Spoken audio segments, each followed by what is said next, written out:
911 daerah Dirk. Ya, ada kebakaran rumah berlaku di sini di Jalan Dun Barum, di rumah jiran saya. Satu kebakaran rumah membawa kepada penemuan yang mengerikan. Seorang jurulatih dan ibu yang disayangi telah dibunuh. Kini, seorang suspek yang tidak disangka-sangka dituduh melakukan jenayah itu. Dan dia adalah salah seorang yang terakhir meninggalkan tempat itu sambil menyaksikan rumah dan mangsa terbakar.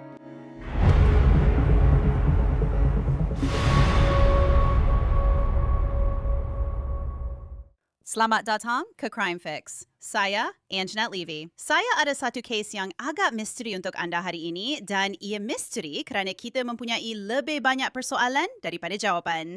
Erica Kramer kelihatan seperti mempunyai kehidupan yang sangat indah. Dia seorang ibu penyayang, jurulatih sorak di Ansonia, Ohio.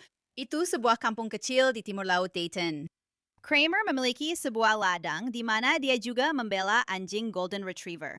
Tragisnya, kehidupan Erica Kramer yang kelihatan sempurna berakhir dengan tragis dan sia-sia pada 10 April. Seorang jiran menelpon 911. 911 daerah Dirk. Ya, ada kebakaran rumah berlaku di sini di Jalan Dun Barum, di rumah jiran saya. Baik, apakah alamatnya? Alamat saya ialah cuma tak jauh di jalan yang sama dari rumah saya. Saya tak tahu apa alamat dia. Apa tadi? Dia adalah 0.723. Makin. Sejauh mana teruknya? Saya keluar dari merata-rata tempat. Tapi saya nampak dua kenderaan di rumah. Saya cuba hubungi mereka. Tiada jawapan. Tapi saya tak pasti sama ada orang di rumah kalau mereka ada dalam rumah. Saya tak tahu. Okey, nama awak. Nombor telefon awak? Ya, Kau nampak api tak? aku tak nampak api tapi asap keluar dari merata-rata tempat. Okey, kami akan bawa mereka ke sana sekarang. Bila bomba sampai, memang banyak asap dan maksud saya memang sangat banyak. On Scene 24 ada di sana ketika bomba berusaha memadamkan api di rumah besar ini. Api sedang marak di tingkat 2. Tetapi, Sheriff kemudian berkata ada seseorang di tempat kejadian yang menarik perhatian. Peyton Beam, seorang anggota bomba sukarela baru di Ansonia Volunteer Fire Department. Pendakwa raya kemudian berkata bahawa Beam sampai di sana dengan cepat. Kehadirannya menonjol kerana dia tiba hampir terlalu cepat. Video menunjukkan betapa teruknya kebakaran itu merosakkan rumah Erica Kramer. Pendakwa raya berkata Erica Kramer dibunuh secara eksekusi. Dia ditemui mati di biliknya di tingkat 2. Dia telah ditembak 4 kali dari belakang. 2 hari selepas Erica Kramer ditemui mati dan mayatnya terbakar, Peyton Beam telah ditangkap dan didakwa membunuhnya serta membakar rumahnya. Dia hadir di mahkamah di mana pendakwa raya membincangkan kes mereka terhadapnya. Yang Arif, pihak pendakwa ingin memaklumkan bahawa defendant mempunyai hubungan dengan mangsa dalam kes ini. Defendant akan menggambarkan mangsa seperti ibu keduanya. Pihak negeri ingin menyatakan bahawa dalam situasi ini terdapat bukti yang dipercayai oleh pihak negeri menyokong fakta bahawa mangsa dalam kes ini telah dibunuh secara eksekusi oleh defendant. Dia telah ditembak 2 kali di belakang dan 2 kali di kepala. Mayatnya kemudian disiram dengan sesuatu yang kelihatan seperti petrol dan rumah itu dibakar untuk menyembunyikan jenayah ini. Tertuduh kemudian meninggalkan tempat kejadian, pulang ke rumah, dan kemudian dipanggil keluar sebagai anggota bomba untuk bertindak balas di tempat kejadian ini. Dengan berselindung di sebalik statusnya sebagai anggota bomba, dia adalah antara individu terawal yang sampai ke rumah tersebut yang sedang terbakar. Dan dia adalah antara yang terakhir meninggalkan tempat kejadian sambil menyaksikan rumah dan mangsa terbakar kerana keseriusan kesalahan ini. Dan pihak pendakwaan mengakui bahawa dia tidak mempunyai rekod jenayah sebelum ini dan dia memang mempunyai tempat tinggal di Dowd County. Tetapi keseriusan perkara ini jelas mengatasi semua itu dan keselamatan komuniti ini adalah paling utama.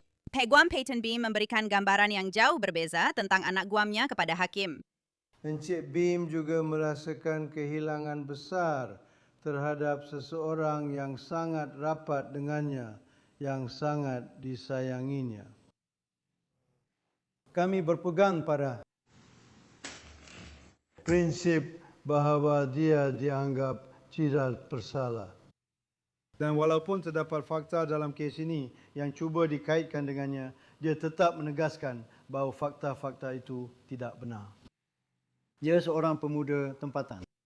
Dia berumur 22 tahun. Dia mempunyai ibu bapa yang berada di mahkamah hari ini dan tinggal dalam komuniti ini. Dia langsung tidak mempunyai rekod jenayah dalam apa jua hal.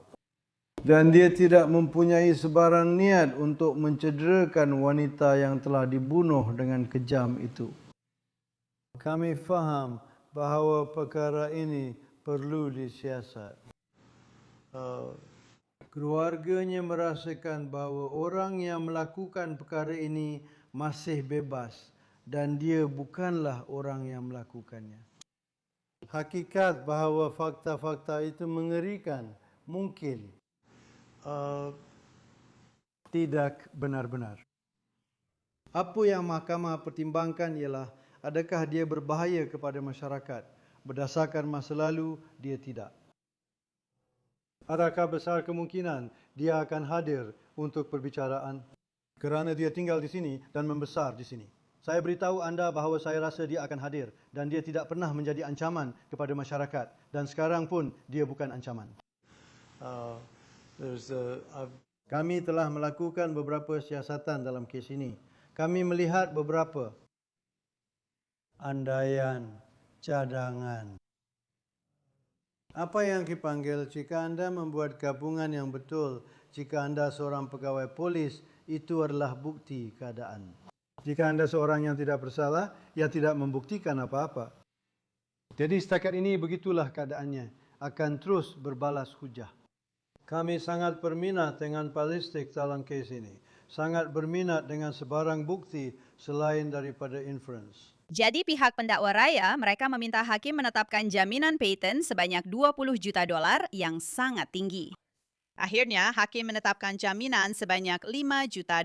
Payton Beam, seorang petani berumur 22 tahun dan juga sukarelawan bomba, berdepan dengan tuduhan paling serius yang boleh dikenakan di negeri Ohio. Pembunuhan yang diperberatkan, khianat dengan api yang diperberatkan. Itu adalah tuduhan kedua. Juri besar juga telah mendakwanya atas tuduhan memanipulasi bahan bukti dan penganiayaan terhadap mayat minggu ini. Menurut pihak pendakwa, mayat Erica Kramer telah disiram dengan petrol sebelum dia dibakar. B mengaku tidak bersalah atas tuduhan tersebut. Tetapi persoalannya masih kekal. Mengapa pihak pendakwa percaya bahawa Payton Beam melakukan jenayah ini, membunuh seorang wanita yang dianggapnya sebagai ibu kedua? Baiklah, untuk mengupas kes ini, saya ingin menjemput dua tetamu hebat. Kita ada Dr. Nada Rutherford, beliau ialah koroner di daerah Richland, Carolina Selatan, dan Eric Fadis. Beliau ialah seorang peguam bela yang berpangkalan di Colorado. Kedua-duanya tidak mempunyai kaitan langsung dengan kes ini. Terima kasih kepada anda berdua kerana bersama saya. Dr. Rutherford, saya ingin mulakan dengan anda. Jelas sekali, melalui autopsi, kematian ini bukanlah kematian semula jadi. Wanita ini, menurut pendakwa raya, telah disiram dengan petrol dan dia mengalami 4 luka tembakan. Jadi bagaimana anda boleh mengaitkan perkara ini dengan begitu cepat dari perspektif koroner kepada lelaki ini, kepada Payton Beam? Sebenarnya, anda perlu ingat bahawa pejabat koroner atau pejabat pemeriksa perubatan, tugas mereka bukan untuk membuat pertuduhan. Tugas mereka adalah untuk menentukan punca kematian dan cara kematian. Jadi, saya benar-benar bersyukur kerana anda semua mempunyai perspektif seperti ini untuk kes ini. Kerana apa yang sangat penting tentang autopsi ialah, pertama sekali, ramai orang fikir jika anda membakar mayat, autopsi tidak boleh dilakukan. Dan itu sebenarnya tidak benar. Mesti ada kerosakan akibat haba yang sangat teruk untuk tidak dapat melakukan autopsi. Tetapi walaupun dengan tulang, kami masih boleh menentukan. Kadang-kadang walaupun terdapat luka tikaman, kerana tikaman itu sering meninggalkan kesan pada bahagian tulang yang ditembusi. Tetapi dalam kes ini, kita ada luka tembakan. Dan bukan 1, tetapi 4 luka tembakan. Jadi, kita tahu bahawa orang ini mungkin tidak dapat menembak diri sendiri di bahagian belakang atau di kawasan yang telah disenaraikan dalam laporan terhad yang kita ada. Jadi, kita tahu bahawa ini kemungkinan besar ialah homisid. Jadi, kita sudah boleh tentukan cara kematian. Selain itu, apabila terdapat siasatan kebakaran, dan saya pasti Peguam Eric Fadis boleh bercakap tentang perkara ini. Tetapi apabila terdapat siasatan kebakaran, mereka akan mencari titik permulaan kebakaran. Dan hakikat bahawa kecederaan haba mungkin bermula dari badan ini dan merebak keluar, memberitahu mereka bahawa seseorang dengan sengaja membakar wanita ini. Jadi saya rasa sangat penting dari perspektif autopsi, ada perkara yang kita boleh ketahui dengan segera. Sekarang bagaimana mereka mengaitkannya secara langsung dengan dia, saya pasti Peguam Fadis boleh bercakap tentang itu. Ya, saya pasti awak boleh. Sebagai koroner, awak sering terlibat berbincang dengan penyiasat dan awak pasti boleh memberitahu. Saya akan anggap dengan agak cepat, adakah awak sebagai pakar patologi atau koroner yang melakukan autopsi akan tahu jika bahan pemercepat api telah digunakan? Sebab petrol, maksud saya, itu bukan perkara main-main. Ia akan menyebabkan api merebak dengan cepat. Itu akan menyebabkan kerosakan yang sangat besar. Ya, dan kita lihat pada punca kebakaran. Jadi, di mana api bermula pada badan? Ada perbezaan antara seseorang yang disiram dengan petrol berbanding api yang bermula berhampiran mereka. Jadi, apabila anda melihat titik permulaan api pada badan itu sendiri, anda akan melihat kerosakan haba yang sangat teruk. Anda akan melihat luka bakar ketebalan penuh yang sampai ke tulang. Dan saya cukup pasti bahawa jika laporan autopsi tentang perkara ini atau jika kes ini dibawa ke mahkamah dan kita dapat melihat laporan pemeriksa perubatan, itulah perkara-perkara yang akan kita lihat, iaitu api ini membakar sepenuhnya hingga ke tulang dengan luka bakar ketebalan penuh, tetapi mereka tidak dapat menyembunyikan peluru-peluru itu. Sekarang, luka tembakan itu, saya sangat berminat untuk tahu sama ada mereka telah mengeluarkan peluru dari badannya. Dan jika peluru itu mempunyai kaliber senjata api yang sama dengan suspek, yang sepadan dengan kaliber senjata api tersebut. Dan saya rasa sekali lagi disinilah peguam-peguam akan berdebat di mahkamah dan berkata, adakah ini senjatanya? Dari mana datangnya senjata ini? Bagaimana anda semua memperoleh senjata ini? Dan dapat mengemukakan soalan-soalan tersebut. Tetapi sebagai koroner, tugas kami adalah untuk mengatakan, kami percaya kebakaran bermula di sini pada badan kerana kerosakan setebal penuh ini. Dan kami percaya bahawa kecederaan haba menyumbang kepada kematian. Tetapi dalam kes ini, sekali lagi, kami sedang menunggu laporan autopsi itu. Adakah terdapat jelaga dalam paru-parunya? Adakah dia terbaring di situ sedang terbakar semasa dia masih hidup? Walaupun dengan lubang peluru ini, saya tidak percaya begitu. Saya rasa mereka akan memberitahu perkara itu. Tetapi itu juga sesuatu yang kita boleh tentukan semasa autopsi. Sama ada dia masih hidup dengan lubang peluru ini, anda tahu, berdarah dan terbaring di situ pada dasarnya terbakar hidup-hidup. Dan saya harap itu bukanlah keadaannya. Ya, marilah kita berdoa kepada Tuhan agar itu bukan keadaannya. Ya Allah, ini sudah cukup mengerikan. Eric, saya ingin beralih kepada awak sekarang. Awak seorang peguam bela jenayah di mahkamah. John Ryan, peguam bela untuk Peyton Beam, berkata bahawa keluarganya tidak percaya dia melakukan perkara ini. Dan dia berkata dia mahu melihat bukti. Dia mahu melihat perkara seperti balistik selain daripada hanya membuat andaian. Jadi perkara ini berlaku pada 10 April. Dan mereka menangkapnya pada petang 12 April. Jadi mereka menyelesaikan perkara ini dengan agak cepat, seperti yang saya sebutkan tadi. Jadi mereka mengatakan bahawa dia berada di tempat kejadian terlebih dahulu. Dia sampai di sana dengan sangat cepat. Dia bekerja untuk Erica Kramer.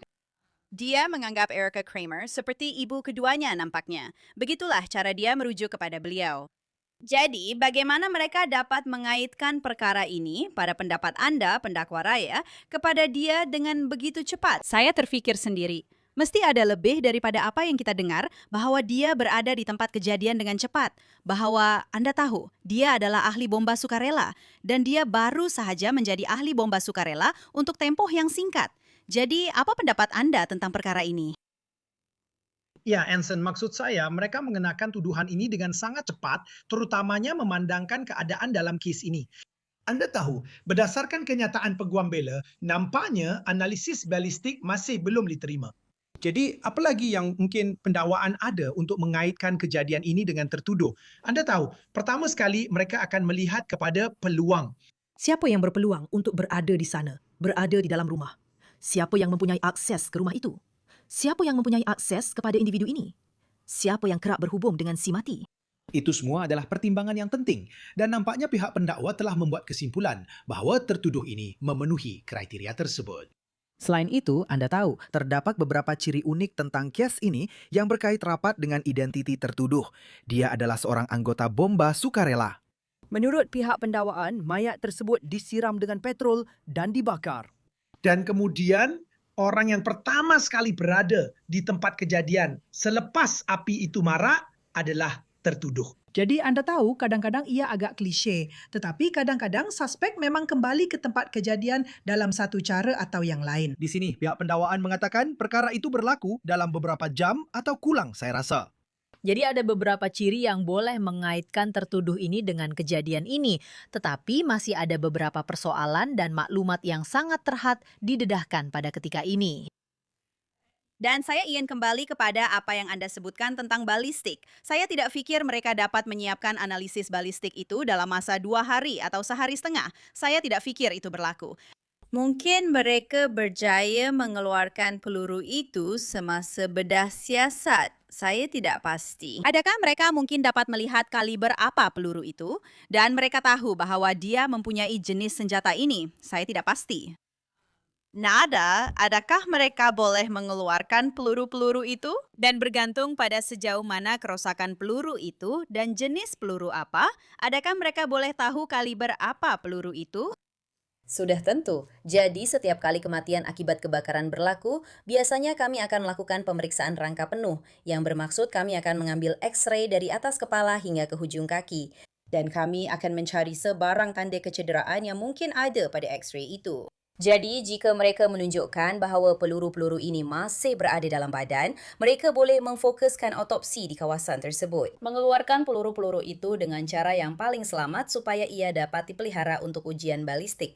Kemudian, pemeriksaan dan perbandingan dengan mana-mana senjata yang mereka fikir mungkin terlibat dalam kejadian ini. Tetapi, saya juga ingin mengambil kesempatan ini untuk menyatakan bahawa apabila seorang koroner menjalankan siasatan, ingatlah mereka melakukannya bersama atau bekerja sama dengan pihak penguat kuasa undang-undang, tetapi ia masih perlu dijalankan secara bebas. Jadi, soalan-soalan daripada coroner akan tertumpu kepada bila kali terakhir individu ini diketahui masih hidup, siapa yang terakhir bercakap dengan mereka, siapa yang terakhir dilihat datang ke rumah mereka, siapa yang terakhir berhubung dengan mereka. Kami akan melihat rekod telefon bimbit mereka, siapa yang terakhir bercakap dengan mereka, mesej teks sehinggalah kepada senarai beli belah mereka. Jika mereka ada memesan barang runcit, saya ingat satu ketika kami dapat membantu polis mengaitkan seseorang dengan kes kebakaran kerana mereka telah meninggalkan beg Chick-fil-A di tempat kejadian dan ia berada di luar rumah, tetapi terdapat resit padanya. Jadi, ia menunjukkan kepada kami bahawa mereka mengambil pesanan ini dan ia selari serta sepadan dengan garis masa yang kami ada berkaitan mereka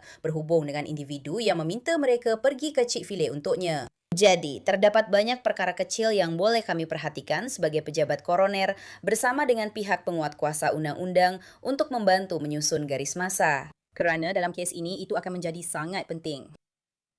Eric, mari kita bincangkan sedikit tentang apa yang Nada baru saja katakan. Dia sedang bercakap tentang garis masa di sini.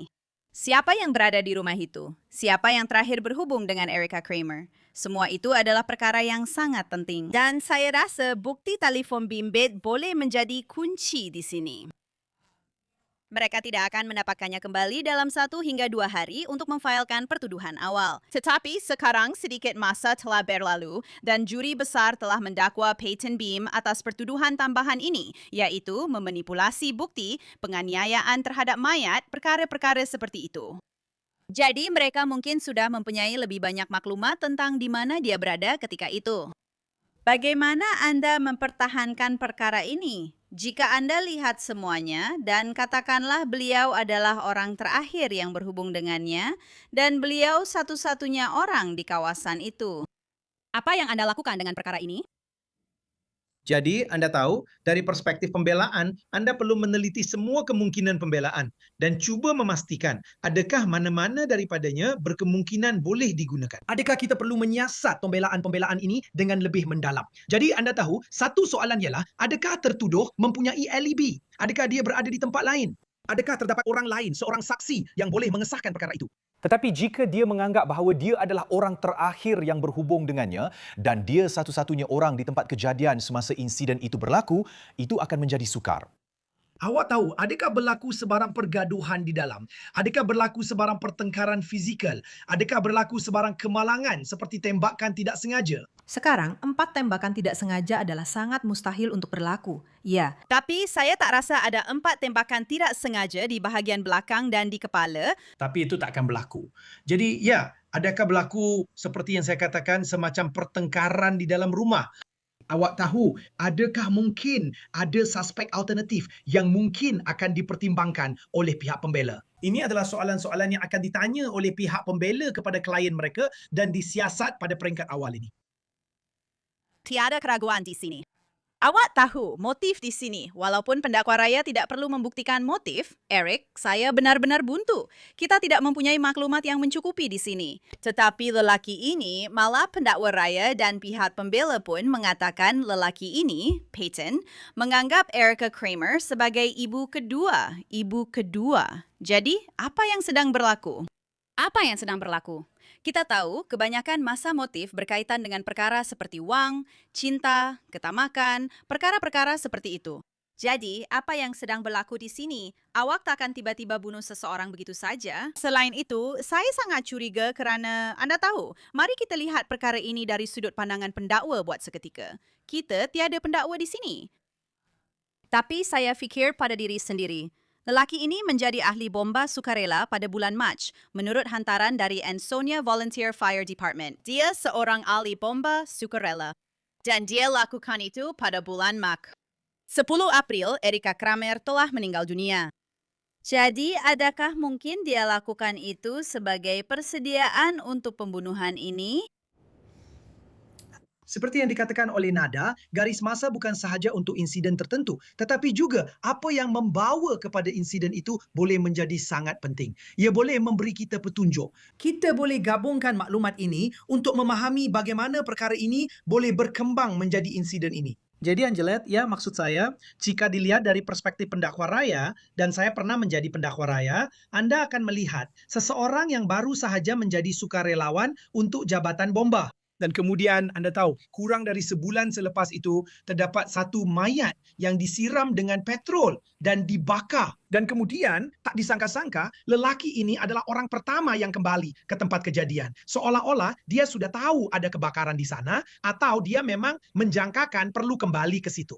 Jadi semua perkara itu sangat penting dalam menceritakan kisah ini, bagaimana ia boleh berlaku. Dan saya setuju dengan Anda. Jadi juri pasti ingin tahu apa sebab seorang lelaki melakukan perkara ini, walaupun pihak pendakwaan tidak perlu membuktikannya. Itu tetap bermain di fikiran juri.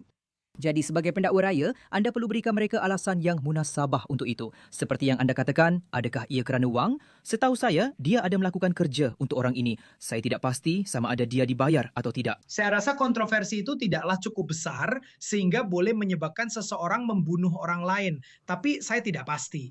Adakah terdapat hubungan lain antara mereka? Semua ini adalah soalan penting. Ya, betul. Dan anda tahu, kami bukan cuba memburukkan orang yang telah meninggal dunia di sini, tetapi semuanya perlu disiasat.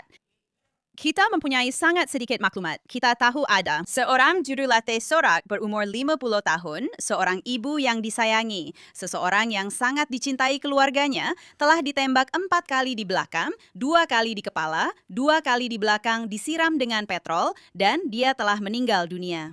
Jadi, kita mempunyai lebih banyak soalan sekarang berbanding jawapan. Dan buat masa ini, keluarganya berdiri di belakangnya. Jadi, Nato, apa yang akan berlaku sekarang dari segi pemeriksa perubatan atau koroner kerana jelas autopsi awal telah dilakukan. Tetapi ujian toksikologi akan mengambil masa 6 hingga 12 minggu. Ya, ini bukan TV. Dan saya sering perlu mengingatkan keluarga dan komuniti kita bahawa di TV berlaku satu pembunuhan, kes itu diselesaikan dan semuanya berlaku dalam jangka masa 60 minit yang kemas dan teratur. Itu bukanlah realiti ujian balistik sebenar, toksikologi sebenar dan laporan autopsi sebenar. Hanya kerana pemeriksaan kasar ke atas mayat telah dilakukan, itu tidak bermakna laporan sudah siap. Mereka masih perlu melihat sampel tisu untuk pemeriksaan mikroskopik yang diambil daripada situ, irisan organ yang akan mereka periksa. Mereka akan memeriksa paru-parunya dengan teliti untuk melihat sama ada terdapat jelaga atau sebarang kerosakan haba pada paru-paru itu yang boleh menunjukkan bahawa dia masih hidup sebelum dia menembaknya atau sebelum dia membakarnya. Selepas dia menyalakan kebakaran ini, adakah dia terbakar hidup-hidup? Itu akan menjadi sangat penting, terutamanya apabila mereka ingin menambah lebih banyak pertuduhan terhadapnya.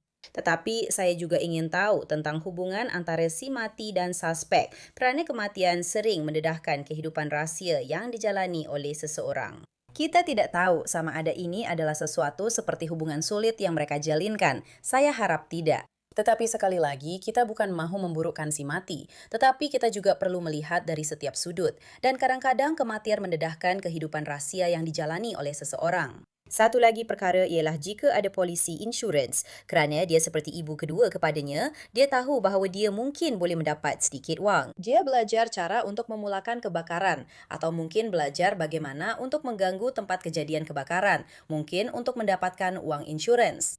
Kita perlu melihat semua sudut itu.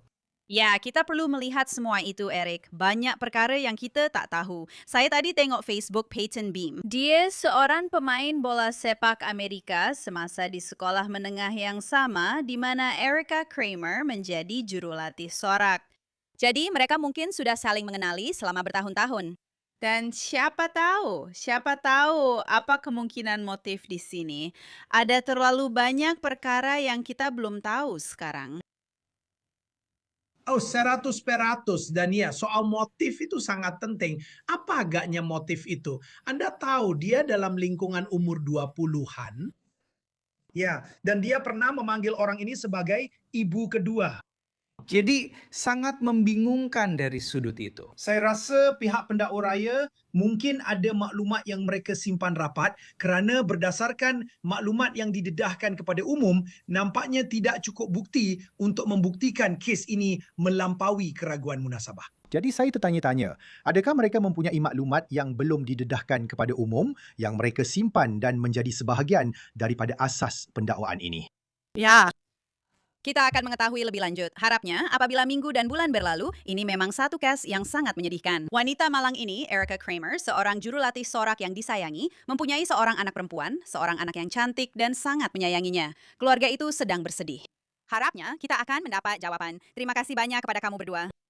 Terima kasih Angela, terima kasih Eric. Pengge Bumian Erica Kramer telah diadakan hujung minggu lalu. Obituarinya menggambarkan dia mempunyai ikatan yang tidak dapat dipisahkan dengan anak perempuannya, satu kasih sayang yang begitu mendalam, sehingga ia menjadi seluruh dunianya. Dia dikenang kerana sifat mesra dan kemurahan hatinya, serta kerjanya sebagai jurulatih sorak yang memberi inspirasi kepada golongan muda. Peyton Beam sedang ditahan di penjara Darke County. Jadi kami akan terus memantau kes ini dan akan memaklumkan kepada anda jika kami mendapat maklumat lanjut tentang mengapa pendakwa raya percaya Peyton Beam melakukan jenayah ini. Dan itu sahaja untuk episod Crime Fix kali ini. Terima kasih kerana bersama saya. Ingat, anda sentiasa boleh menonton kami di YouTube dan anda juga boleh menonton serta mendengar kami di Spotify. Jadi, jangan lupa kunjungi kami di sana. Saya akan jumpa anda di sini lagi pada masa akan datang.